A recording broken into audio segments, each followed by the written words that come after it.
Welcome to the most listened to golf in the world, the Fairways of Life show, on air, online, and around the world, with the most candid interviews, unforgettable stories, taking you beyond the ropes. Here's your host, New York Times best-selling author, Matt Adams. What is going on, folks? Welcome into the Fairways of Life show from wherever you are joining us here at the PXG Custom Studios. You've never played like this before. So many players were hoping that they have never played like this before to get inside of critical numbers. And there's a lot of critical numbers that you will hear us discuss over the coming days and weeks.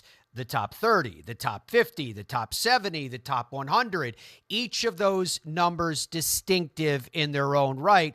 That latter number, getting inside of the top 100 in 2025, is taking on added significance because for the first time since the All-Exempt Tour started in 1983, that number is lower than it has been since that time. 125 now down to 100. So there is pressure, there is performance, there is importance at every level.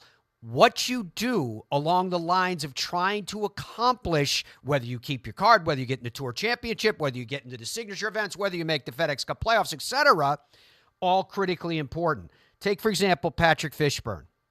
After the Wyndham, where he finished on 13 under par, he moved from 108th to 95th in FedEx Cup standings. So critically important. Patrick with 50 PGA Tour starts to his credit, 94 on the Corn Ferry Tour, 16 career top 10s. He won on the Canadian Tour in 2019. He finished tied for 8th on that 13 under mark that I just mentioned, which earned him that move. He's currently 115th in the official World Golf Rankings. He's joining us today to talk about the journey so far and what it's like to be fighting these numbers. Patrick, what's going on, my man? How are you? Nice to see you.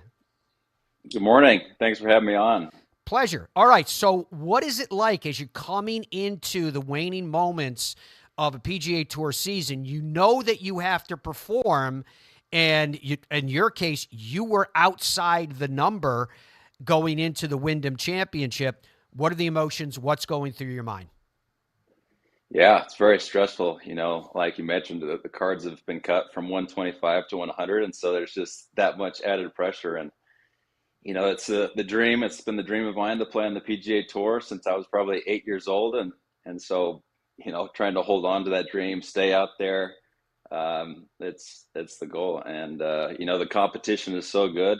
Every single week, you gotta bring your A game. And with the FedEx Cup points, you're either moving forward or you're moving back. So every single week you got to show up, you got to perform and try to get inside that top 100. And then the next jump, which I just missed, getting into the playoffs, obviously, but that would be the next jump in my career to try to get inside that top 70 because then, things can change drastically. All right, so with that much weight on your shoulders, I got a million different questions going through my mind right now, but with that much weight on your shoulders, I guess, how were you sleeping? How were you handling it? How did you get yourself into a calm mindset? Are you a leaderboard watching? You could tell my mind's going crazy right now to try to understand what that's like. Yeah. I never sleep very good at all. So that was just normal. But yeah, you're just always thinking about it, always stressing. I try not to watch the leaderboards too much, but it's hard to miss them. They're right there in front of you. And a lot of the time you look over and your big old face is right there on the screen. And so it's something that's just part of the game and you just learn to deal with it. And, last week was a pretty wild week, roller coaster week. We had the weather delay. I made a double bogey on the 15th hole or the 5th hole and it put me outside the cut, had to come back and play, 3 more holes, looking like I probably wasn't going to make the cut. But luckily some weather came in, made it a little bit more challenging, birdied a few holes coming in just to make the weekend to give myself a chance. And so you never know with golf. There's so many different things that can happen, and each day can be different. The way your golf swing feels, the way you feel on the greens. It's just trying to managing, the best you can, control what you can control.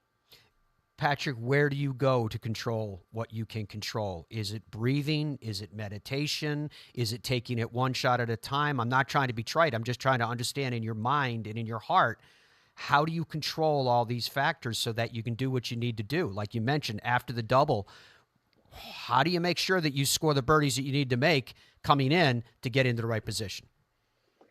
Yeah, well, that was a good break because it was actually, so it was a sixth hole, so they blew the horn right when I was standing on the seventh tee, so I could kind of go home. They canceled the entire day, so I was able to sleep on it. But I knew coming back the next day, I'm gonna have to make at least two, probably three birdies to make the cut, and it just, it kind of changes your mindset, knowing that you have to attack that next morning and try to make it happen, and luckily I was able to do it, but.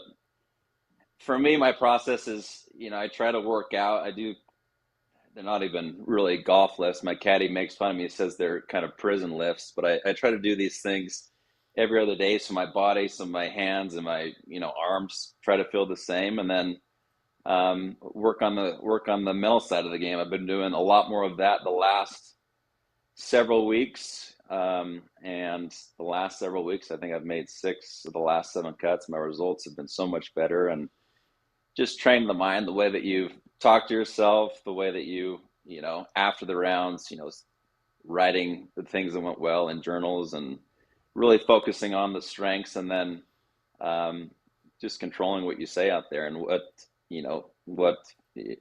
just how you manage the mental side of the game. But it's a work in progress. Golfers are kind of weirdos, and so we're always trying to figure out how to manage ourselves and how to perform the best we can. I love that there were so many things you just touched on there that were classic. Amongst them, the prison lifts are noting. Though, how you talk to yourself, I want to go down that road for a second. Was Patrick Fishburn difficult, judgmental of your own performance previously? Are you allowing yourself more grace now? Where are you in terms of what that self-talk is and how that manifests itself? Yeah, it's golf. It's really easy to beat yourself. I see every single one of my shots, and so it's trying to get away from the perfectionist idea and just allow things to happen. And been working with a great guy that I met down at BYU named Craig Manning. He's been helping me.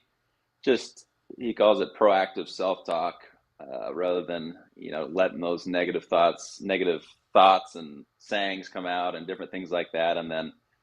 A little bit of a power statement to kind of encourage yourself when things aren't going your way, just to get back on track. And I think that's so important for me, because it's so important for me to play subconsciously with no thoughts. And if I start getting negative and thinking negative, it kind of triggers the conscious mind, and then my swing, I start steering the ball. And it's so important for me to basically play thoughtless out there, maybe have one swing thought, but just to be an athlete, react to the conditions. And that's what this year, it's almost, I've played my best golf on the windy days where it's had to just react and use your hands and use your feel and hit shots against the wind, keep it below the wind, hit it high, and different things like that. It's kind of the stock days where there's no wind and you're in the middle of fairway with a wedge trying to figure out what shot to hit is where I struggle. And so it's just trying to tap in, being athletic and using the subconscious, but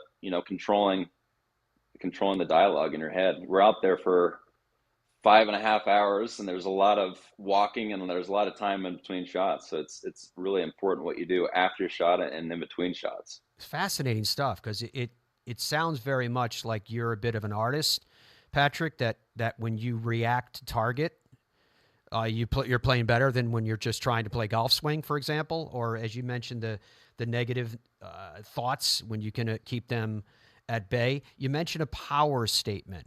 What is your power statement? Is it a consistent one, or does it vary by circumstance? It can vary. I feel like I've maybe done some things that other golfers haven't done. Like I served a 2-year church mission where I put the clubs aside for 2 years, and I came back and had to relearn the game. I actually came back to BYU, and my first qualifying round was a 91, and I was a mess for a year. And so I feel like that experience really kind of toughened me up and hardened me. And so I used that experience to say, you've done some things. You're tougher than some of these guys. You've done that, and then I played a lot of sports growing up, and I try to tell myself that I'm a great athlete and great hands, and just it's kind of silly, but it really it triggers your mind and gets you to a spot where you start believing yourself and having confidence.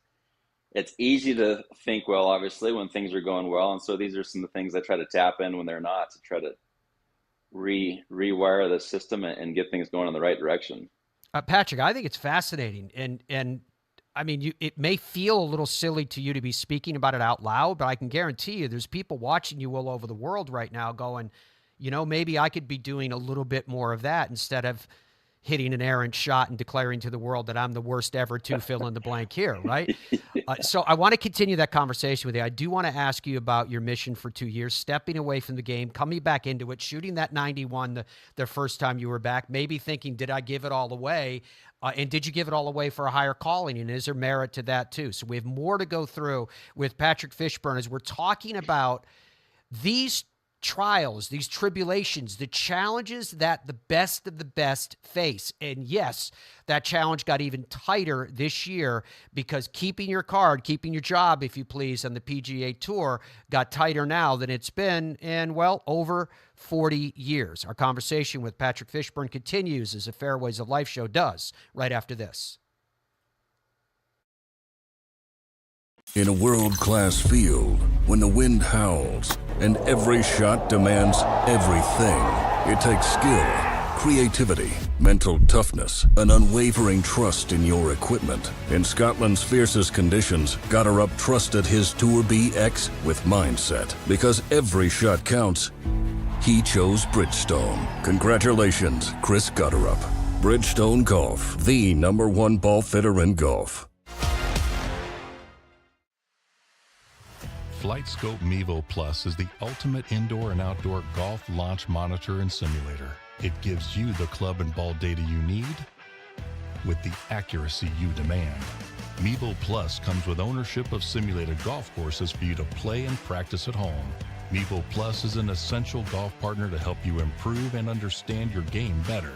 Put more purpose in your practice. To learn more and get your Mevo Plus, shop now at flightscope.com. Golfers today are a different breed. Who? Me? We see the game in a different way. We all have our own styles. We swing our own swing. We have one thing in common. We are all about the details. Introducing the Revel line of grips from Superstroke. With 3 distinct offerings to choose from, the Revel is in the details.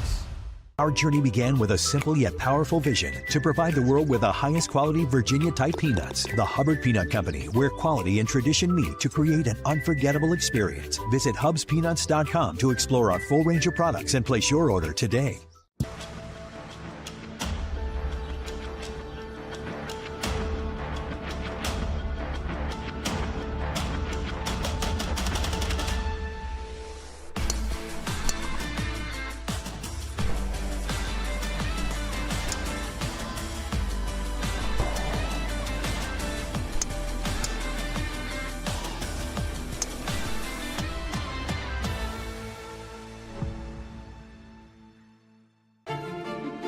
Middle market businesses are facing unprecedented shifts, which demand tailored solutions and decisive action.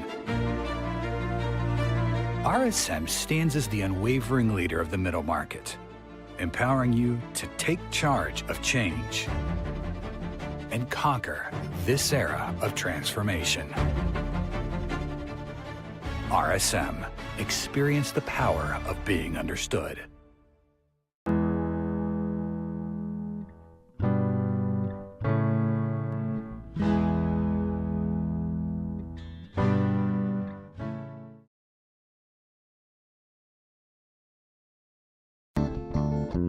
As we welcome you back to the Fairways of Life show, Patrick Fishburn started 108th at the Wyndham. He ended up finishing 95th in FedEx Cup points. Patrick, who are those little angels behind you? We've got Bowtie and Freddie. I got 3 little boys that are under 3, so there's a lot of chaos at the house. How much do those kids keep you grounded in terms of all these things we've been talking about this morning about just remaining chill and understanding that there's a bigger picture at play? It's everything. Yeah, I feel like since becoming a parent, my practice and everything I've done is more efficient because I know that I want to spend the time on the course, but I really want to be, mostly involved in their lives and get home as quick as I can, especially, when I'm on the road all the time. When I'm home, I want to be home, but I also got to keep the game in check. And so it's such a great thing. There's nothing better than being a parent. It's been the best 3 years that anyone can have. It's so much fun. They come out to a lot of the tournaments on the West Coast, and it's so much fun. And I usually play well when they come out because I play the round and then I forget about golf and I go hang with them, and then the next day go out and play again. But it just kind of takes my mind off of things, and it's not a better blessing in the world. I'm very fortunate. Have you found that? And it reminds me of Billy Casper, as you probably know where you're from. Billy Casper had 11 kids, and I asked him one time about what happens with the family, and he basically told me it's the reason why he doesn't feel as much stress on the golf course because he's got this family to go back to, and he knows he has to provide for the family. That whole experience for you. Is that part of the reason why when we look at the time span that you've been a dad over these last 3 years, maybe 2 years in particular, you keep getting better and better in almost every statistical category and in your performance, not the least of which I think you might find fascinating here if you don't already know it, you get progressively better by round. If you look at your performances on tour events, Patrick, your first round is your worst performance, your second is a second, your third is a third, and your final round is always your best performance of the week on average, which I find absolutely fascinating. How much does that family dynamic play into this ascension that we're seeing right before our eyes? Yeah, it's everything. Like I said, it just narrows my focus, and it's just a new chapter, a new thing of life has just opened up when they came to the world. And so, it's at times I actually feel a lot more pressure because, you got these 3 little kids and your wife relying on you to play well. And so it makes me want to focus, makes you want to train harder. And that is interesting. I think last year I was number 1 on scoring average for Saturday and really good on Sunday. So I just got to get over the cut hurdle. I miss a lot of cuts, but it seems like when I make them, I usually play pretty well on the weekend. And so it's just getting through Thursday and Friday. I've taken some steps to try to improve that start in preparation on Thursday and Friday. And I'm playing better on Thursday and Friday this year than I was last year. But I'm glad to see that, Saturday, good play on Saturday and good play on Sunday is kind of continuing this year when it matters. The PGA Tour, the courses are so hard and they get trickier as the week goes on. And so even if you make the cut on the number like I did last week, the courses are so hard and so tricky that you can still shoot really good scores on the weekend and move up quite a bit. I kind of saw on the Corn Ferry Tour, if you make the cut on the number, you can shoot some really low scores and maybe not move up so much just because everyone's making a lot of birdies. And so, if you make it to the weekend, anything can happen on the PGA Tour. We're seeing a competitive trend in you, Patrick, in that the more difficult the course, the more difficult the situation. I mean, your dad and your brother have already told us that when your back is up against the wall, you play your best. How would you describe all that dynamic?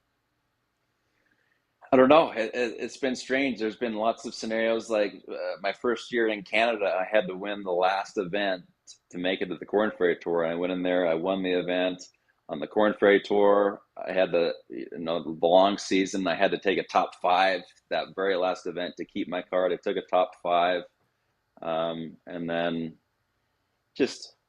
I'm not sure. I think I grew up playing money games and different things since I was 11 years old, always playing with something on the line my entire life. And maybe that helped since I was a kid, really feeling like every round had a lot of meaning and, there was something to lose and just gathering that. I think playing basketball helped. Playing other sports helped. I'm not sure. It's just, I feel like it's such a stressful situation when you're in the hunt or when you have something on the line where your career is on the line, whatever, but it almost gets me to a spot where my feel in my hands and my forearms and my mind, just the focus just narrows even more when that becomes an extremely stressful situation, and I seem to play better. So hopefully that trend can continue. It's been good so far, and hopefully I can close out the year well. But the key for me is I need to get off to better starts, get better starts in the season. Seems like I always get off to a really slow start, and even in the week, like you said, I get off a little bit of a slow start. So if I can figure out how to, transition and get that feeling of my back against the wall sooner, I think I'd have better results. Yeah, it's kind of fascinating, Patrick, because it almost, there's a sense of almost watching the clay get molded right before our eyes here in this discussion, where you have this sense of urgency earlier in a particular round, or at least in starting a tournament, rounds 1, round 2, prior to the cut, as you were discussing. Is that something that you guys are actively working on, aside from just saying, well, I'd like to, I hope to? Are there things you're actually doing towards that goal? Just preparation, looking at all the preparation Monday through Wednesday, making sure I'm using my time wisely. I've improved so much in putting the last several weeks. It's been a huge breakthrough. It's been the biggest issue probably in my game. And 6 or 7 weeks ago, I think I was ranked about 140th strokes gained putting, and we kind of evaluated things and knew that needed to make some changes. And so we started, using some aim point and using a different putter, and went away from using any sort of mechanical training aids. And all I focus on now is reading greens, and I do speed drills. And I've gone from 140th to now I think I'm 67th in strokes gained putting in 5 or 6 weeks. And that's been the biggest change for me as of late. And so it's just getting away from mechanical things and just being athletic and free. And I feel like I've done that with my full swing throughout my career, and now I think I'm just barely starting to do that on the putting greens. So I'm seeing some progress there. Hopefully I can continue. It's awesome, and it's exciting to see what you're doing. As you guys can tell, as we're talking with Patrick, that there's this theme that's woven through it about him as an athlete. I mean, he's over 6'4", big guy, strong guy, all-state in basketball, et cetera, et cetera. Your family, Patrick, has a horse ranch. And I'm curious, when you're around animals, these beautiful, majestic animals that your family is a part of raising and training and selling, what kind of perspective does that give you? Is there any connection, any way that your experience there contributed to you becoming one of the best golfers in the world? Maybe. At this point in my life, I try to stay as far away from the ranch as I can. Luckily, my brother Andy, he's the one that he runs the show over there, and it's an amazing horse operation. It's incredible what they do over there. My dad's involved. I try to stay away as far as from that place as I can. But I think more so playing a lot of different sports growing up has been so important for me. Growing up, I played. All through high school, I played 6 months of basketball and not touch a golf club, and then I played 6 months of golf and not touch a basketball. And I feel like that was so important for my development growing up, doing a lot of different things, having the team aspect. If I would have just done one or the other, I guarantee I would have been burned out by the time I got to college. But just doing that, I actually got to college my freshman year, and I'd never played golf in the months of January to May, and so I played some awful golf. My coach Brockbank and Coach Miller were probably wondering what they did by recruiting me, getting such I was shooting in the 80s and high 70s. But just doing a lot of different things growing up is so important. I see, not that I know anything, but I see a lot of kids like specializing in different things. I don't know if I agree with that, because I feel like you just miss out on so many different things if you're just doing one sport, and there's so many things that were with basketball that transferred over to my feel and my hands, my swing, my golf swing. I'm a very handsy player. I rely on a lot of timing and a lot of manipulation with the club, and so I feel like just developing those hands with basketball, golf, baseball. I didn't play baseball long, but I played it through elementary. But just doing a variety of things, developing different skill sets, not just golf movements, but all sorts of different skill sets. And I'm sure busy on the farm that we were seeing those beautiful shots of, courtesy of the PGA Tour as well. I have to imagine, with the work that it takes to help running a farm when you were a kid and playing these sports and the lifestyle that you had at that time, that had to give you a strong resolve. Obviously, you mentioned already you had a strong resolve when you decided to go on your missionary trip, which lasted, 2 years, if I remember correctly, Patrick?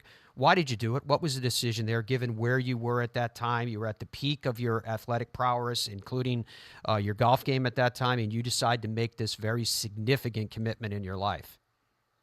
Yeah, for sure. It was a hard decision. I played a year at BYU, and then I didn't originally plan on going on church mission. You have the choice to go, and I felt like it was something that I needed to do. I felt like the Lord had blessed me a lot in my life, and I wanted to try to give back to Him and try to give back to other people. And so I left for a couple of years. It's a pretty hard thing. You're out there pretty much all day, every day.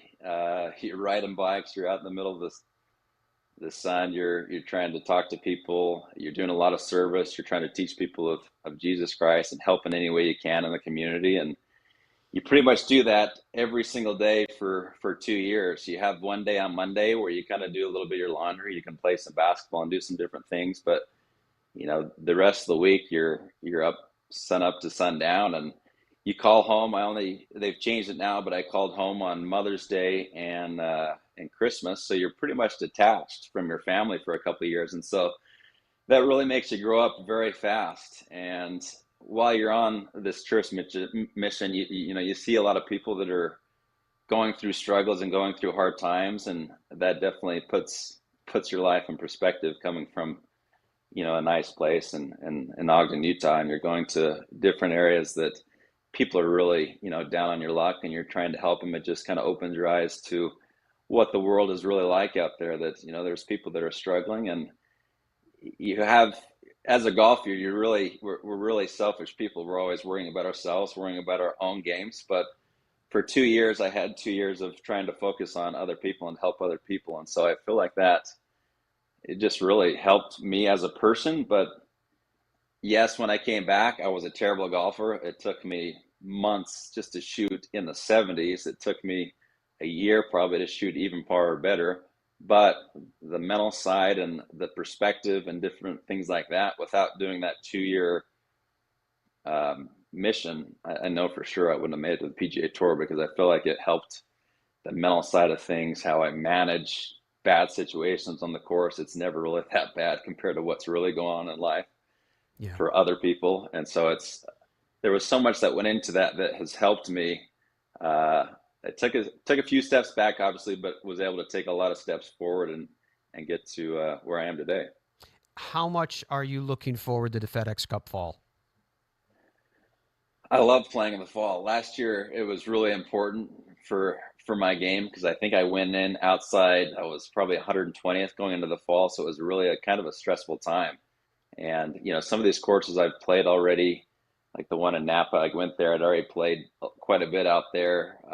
My assistant coach in college is Todd Miller, Johnny Miller's son. And so Johnny has ownership in that area. And so we'd go out there and play a little bit. So I really look forward to playing that tournament, played that tournament well. And then just a great schedule. We play in Utah, which is always fun. Play down in Black Desert, a brand new resort that's really incredible place.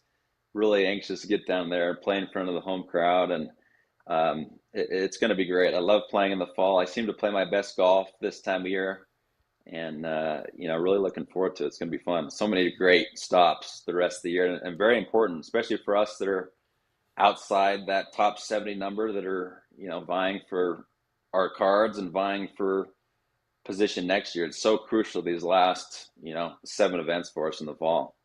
Yeah, and how much, because I love your attitude, I love your energy, I love your enthusiasm, the vision that you have. Let's jump past the fall, if you would allow. How much are you looking forward to 2026 with who you are now as a person and as a player?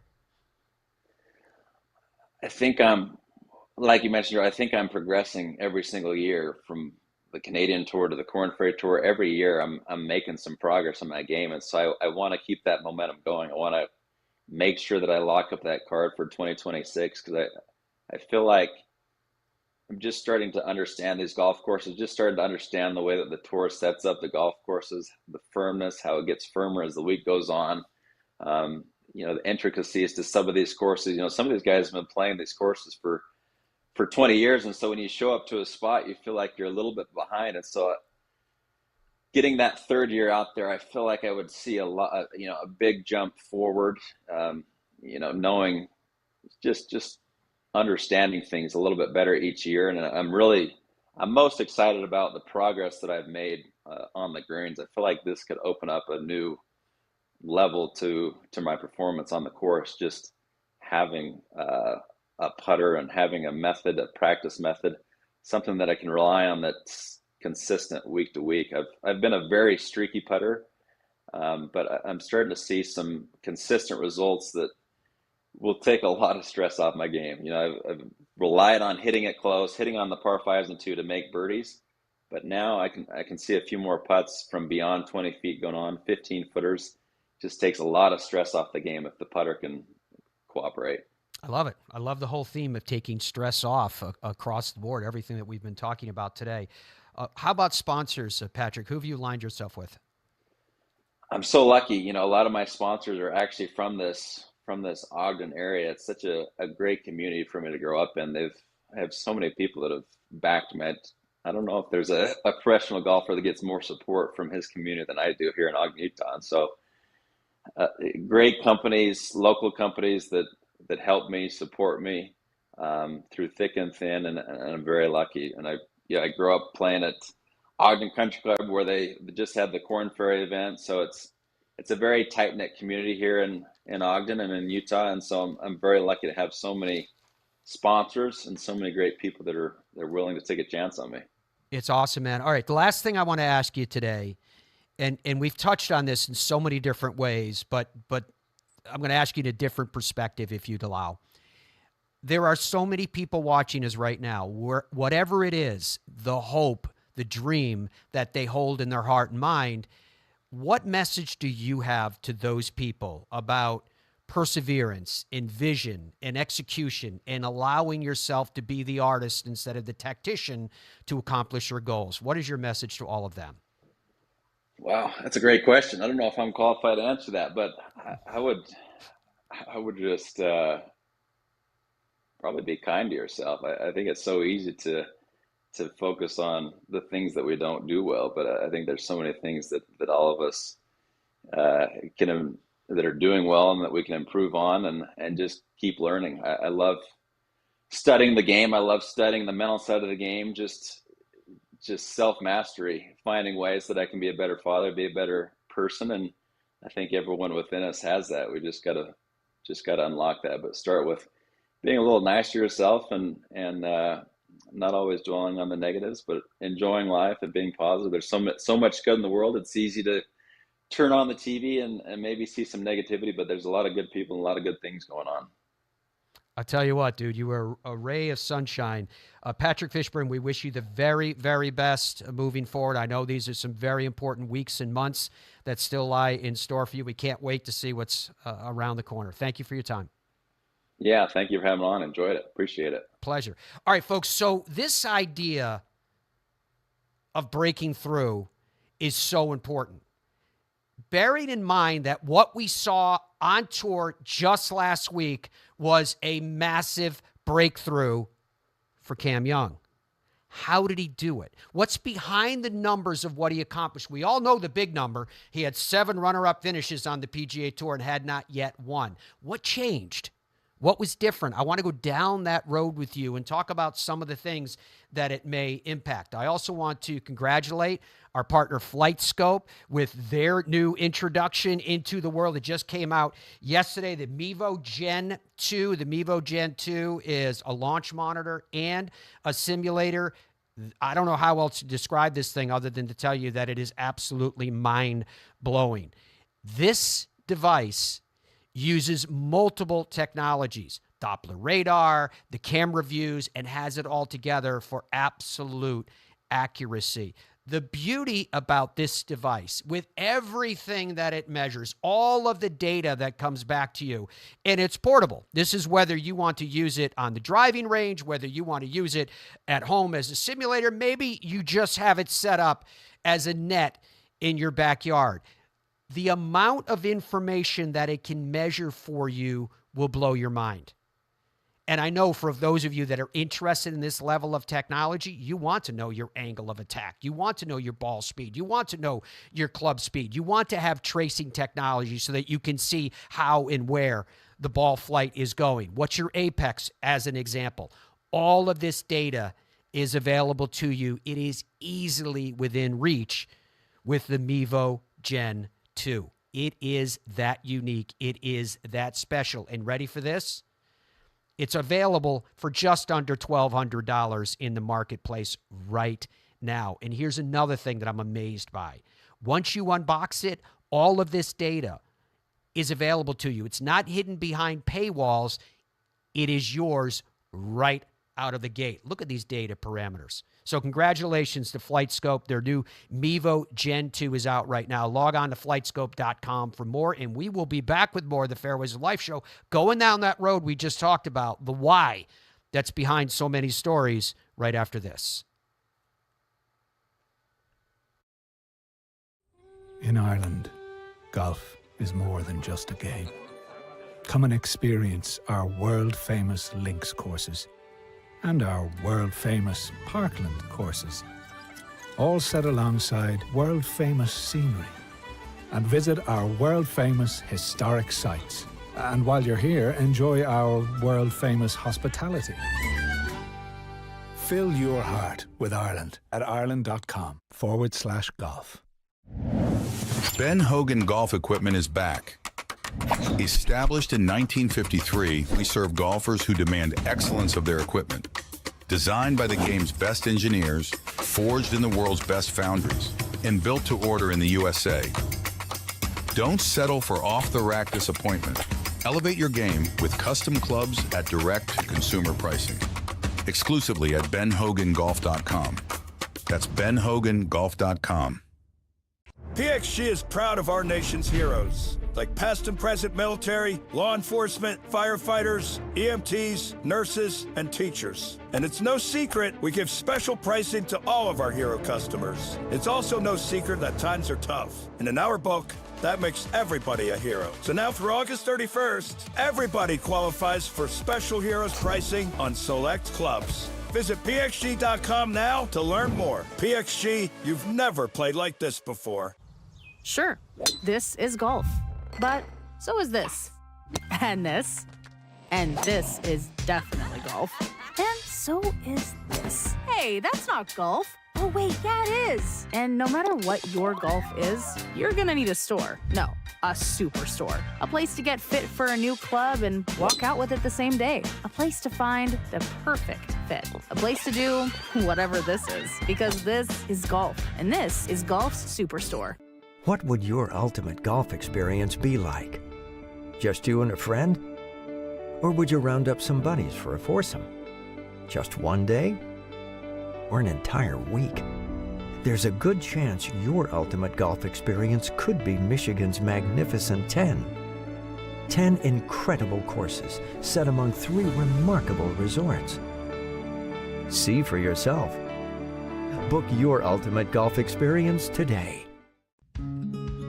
Hey, I'm golf broadcaster Matt Adams. You know, Hub's Peanuts has been cooking up the top 1% of peanuts for over 70 years. And these aren't your average nut. These are super extra large Virginia peanuts cooked in the USA. Family-owned Hub's Peanuts have more protein than any other nuts. So whether it's a boost on the course or a special gift, the variety of flavors guarantees Hub's Peanuts is just what you need. Family-owned, nutritious, delicious, and sustainable. Hub's Peanuts, it's just right. HubsPeanuts.com.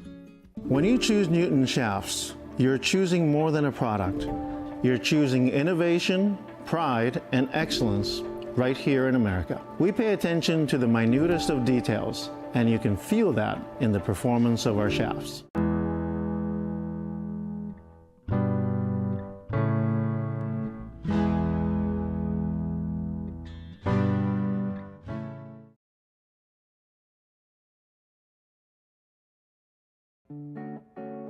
As we welcome you back to the Fairways of Life show from the PXG Custom Studios. You've never played like this before. Log on to pxg.com and see how and why. Speaking of the whys, so we knew that Cameron Young had 7 runner-up finishes on the PGA Tour, plenty of close calls, plenty of times he asserted himself into the story at major championships.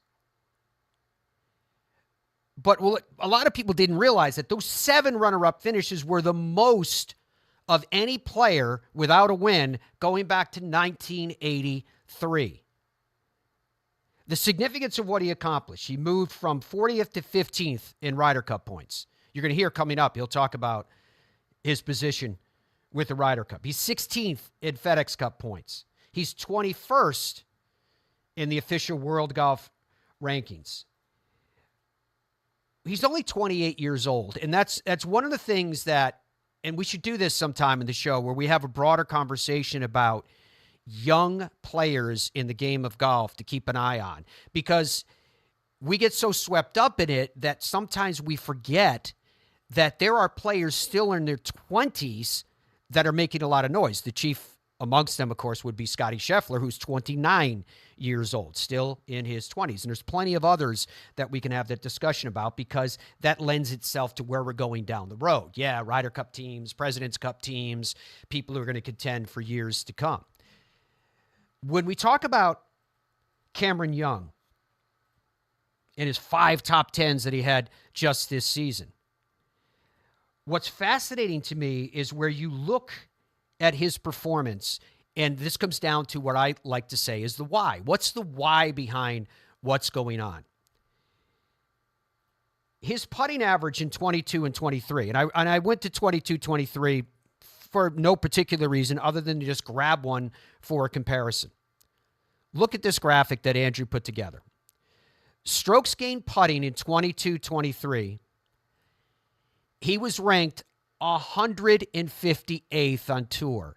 Look at him in 2025. That difference is so stark and so profound. From 158th only a couple years ago to 6th this year. At the Wyndham Championship, he led the field in strokes gained putting. Are you ready for this? Plus 10.335. Absolutely unbelievable. But as you see oftentimes, when players are working on a particular aspect of their game, sometimes it costs them in another area. Total driving in 22-23. Total driving is the combo of both distance and accuracy and distance, sorry. He was 15th. Total driving in 25, 110th. Driving accuracy got worse. Proximity to the hole got dramatically worse. Scrambling, about the same. A little bit better, but not even close to average. So it shows you the power of, for one thing, the flat stick. And we just heard Patrick Fishburn talking so much about that and getting to 6th. So where I wanted to start with today, because I think the best way to try to understand where a player is physically, emotionally, where their game is at, is to hear it directly from them. So when Cameron Young sat down with the media, he was asked about how this victory at the Wyndham Championship, his breakthrough victory on the PGA Tour, in which he became the 1,000th player to win on the PGA Tour, which I want to get to as well if we have time. How does it set up the next few weeks? And what does this mean to him in terms of his chances of perhaps making Keegan Bradley's Ryder Cup team? Is there still work to be done? But more important to all of that, in the wake of victory, Cameron Young, how does it feel? It feels great. Like you said, it feels like a long time coming. I felt like for, the first year and a half that I was out here, I had a chance to win, every third week it felt like. And they've been a bit more few and far between, but to have a chance like this today, I was not going to let it get away from me, and I'm thankful that I didn't. And going into the Truist this year, the first week of May, I think I was 83rd. So that was not a great spot to be, and there's thoughts in the back of your mind like, what if I finish 104th? So, I kind of told myself that I can't let that happen, and I've played some different golf since then. So, yeah, I mean, to be back kind of where I feel like I should be, I've got a great opportunity to make it to Eastlake, and I think a great opportunity to make a Ryder Cup team. So those are the two things I want to do. So what's interesting to me about it is that latter conversation, the last comment he made, because I promised you it was coming, about feeling that he has a shot at making the Ryder Cup team. He's 16th in standings, 15th, I beg your pardon, in standings, 16th in FedEx Cup points. So it's clear there still is work to do.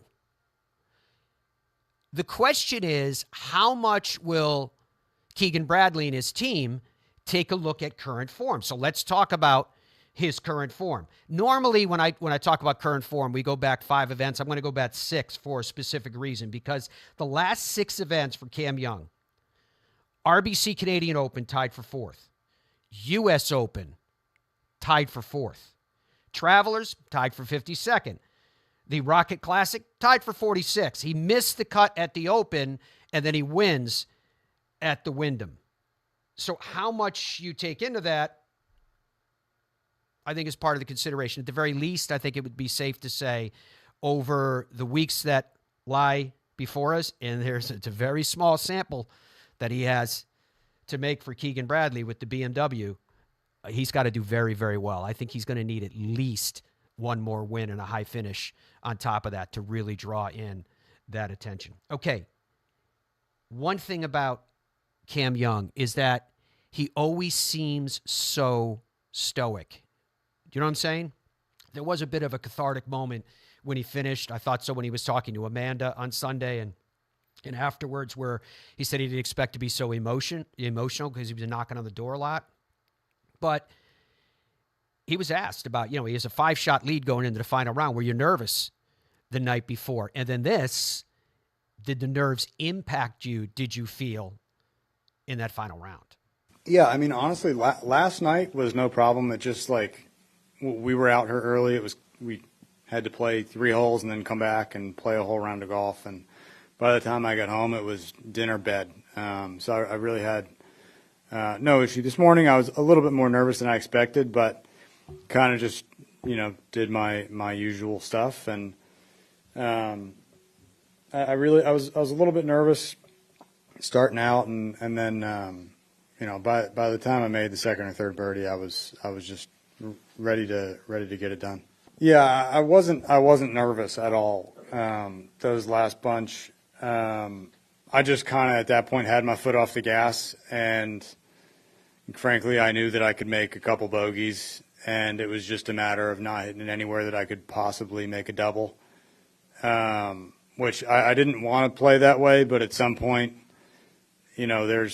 I wanted to win by 12. And at some point, there's something more important than that, probably. And, with 4 holes to go and an 8-shot lead or whatever it was at the time, I was just trying to get it done.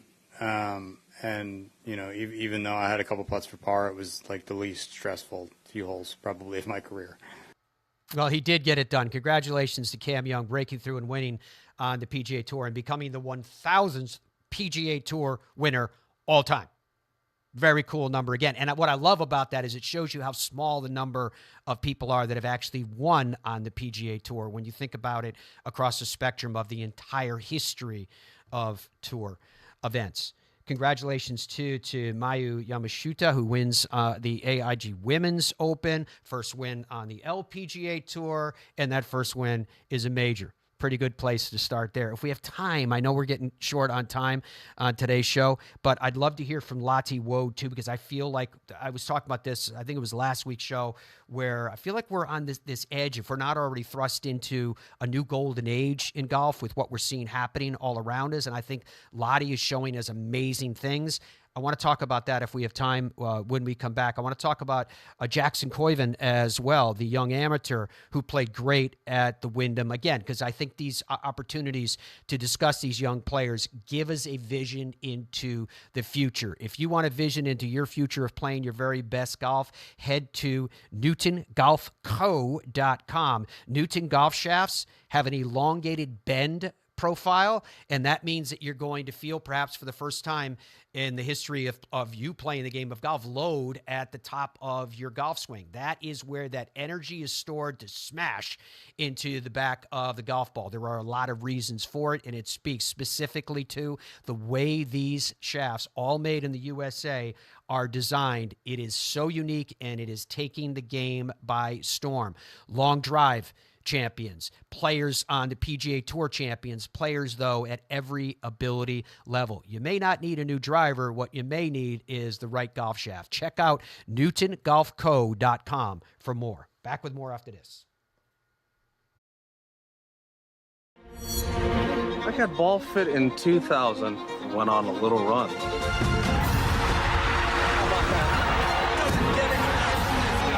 Then Bridgestone fit me again, and I went on another run.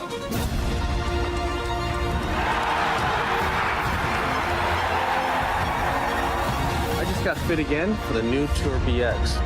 The ball fitting's been helping me. Will it help you?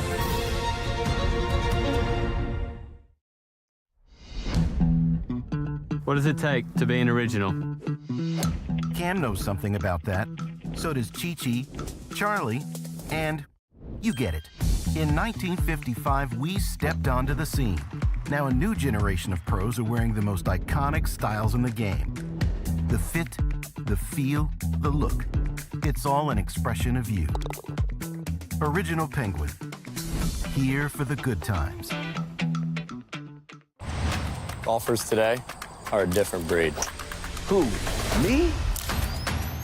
We see the game in a different way. We all have our own styles. We swing our own swing. But we have one thing in common. We are all about the details.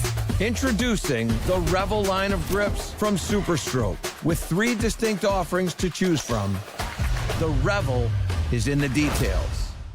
PXG is proud of our nation's heroes, like past and present military, law enforcement, firefighters, EMTs, nurses, and teachers. And it's no secret we give special pricing to all of our hero customers. It's also no secret that times are tough. And in our book, that makes everybody a hero. So now through August 31st, everybody qualifies for special heroes pricing on select clubs. Visit PXG.com now to learn more. PXG, you've never played like this before. FlightScope Mevo Plus is the ultimate indoor and outdoor golf launch monitor and simulator. It gives you the club and ball data you need with the accuracy you demand. Mevo Plus comes with ownership of simulated golf courses for you to play and practice at home. Mevo Plus is an essential golf partner to help you improve and understand your game better. Put more purpose in your practice. To learn more and get your Mevo Plus, shop now at FlightScope.com. When you choose Newton shafts, you're choosing more than a product. You're choosing innovation, pride, and excellence right here in America. We pay attention to the minutest of details, and you can feel that in the performance of our shafts.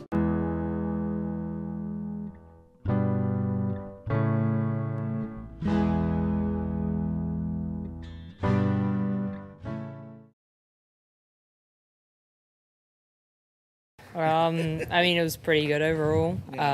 Played solid.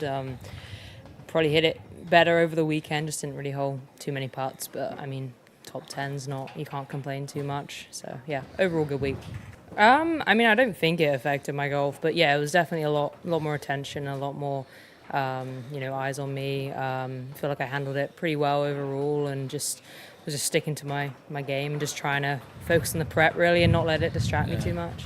Yeah, I think so. I think I've played, even before this, played a lot of the majors, as an amateur. So got to play with the likes of the people I was playing with this week. So had that experience and kind of knowing I could play well against them and beat them is just a nice confidence booster. Yeah, it felt great. It's a little stressful coming down the stretch. Made a couple really, really good putts, and just happy with the way I played. Didn't really have my best stuff today, but really, really scrambled and managed well, and I'm really happy with the finish. For sure, I definitely feel a little more comfortable out here. Definitely still have those first tee nerves. I don't think those are ever going to go away, but just happy to be out here. This is a great venue, great spot, and yeah, it's great to be here. I got USAM starting next Monday, so looking forward to that. Getting out to California, where I grew up, and it's definitely a pinnacle and a great tournament. Jackson Koiven, the number 1 ranked amateur player in the world, was the second video hit that you just saw there. He finished tied for 5th at the Wyndham on 14 under par. At Auburn University this past year, he completed his sophomore year. His freshman year was one of the best seasons of all time. I've written down here in this pad what he accomplished, just a picture of it, because it's amazing. SEC Freshman of the Year, SEC Player of the Year, Ben Hogan Award, Haskins Award, Jack Nicklaus Award. Auburn won, of course, the national title that year. And at the Wyndham, that was his second top 10 finish already on tour, a kid who is still in college. Lottie Woad is doing amazing things. She won the 2024 Augusta National Women's Open. In July, as an amateur, she won the Women's Irish Open. Still as an amateur, she finished 1 stroke out of the playoff at the Avion Championship. She won in her pro debut at the Scottish Open. And at the AIG, or at this past weekend's AIG's Women's Open, she ended up finishing tied for 8th. Absolutely remarkable, the stuff that we're seeing before us, and it makes it very, very exciting indeed. So, too, was today's show. Thank you so much, as ever, folks, for your company. It was really fun getting a chance to talk to Patrick that long and to give you guys a chance to hear specific cuts from Cam. Until next time, see ya.